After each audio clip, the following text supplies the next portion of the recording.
নির্বাচনী প্রতিশ্রুতির অংশ হিসেবে প্রাথমিকভাবে দেশের ১৪ উপজেলার একটি করে ওয়ার্ডে ফ্যামিলি কার্ড বিতরণের পরীক্ষামূলক কার্যক্রম শুরু হতে যাচ্ছে।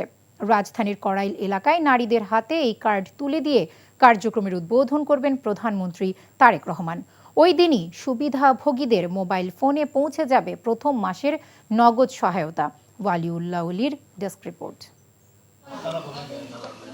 বিএনপির নির্বাচনী প্রতিশ্রুতি ফ্যামিলি কার্ডের সুফল পেতে যাচ্ছে বগুড়া সদর উপজেলার গোপালবাড়ি গ্রামের ৩৯৪টি পরিবার। সুবিধাভোগী পরিবারের সদস্যরা প্রত্যেক মাসে পাবেন ২৫০০ টাকা। আমরা খুশি, আমরা ডাল ভাত খাওয়ার জন্য আমরা সারা জীবন বেঁচে পারি।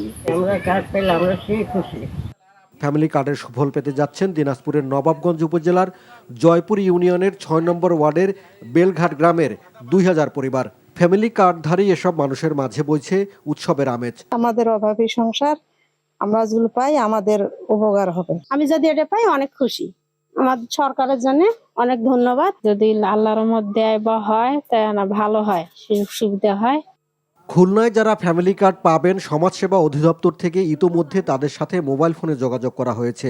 ফোন পেয়ে আনন্দিত উপকারভোগীরা। আমি ফ্যামিলি কার্ডের মেসেজ পেয়েছি, আমি খুব উপকৃত হয়েছি এবং জনাব তারেক রহমান প্রধানমন্ত্রীকে ধন্যবাদ জানাই। ফ্যামিলি কার্ডটা পাইলে আমি উপকার পাবো।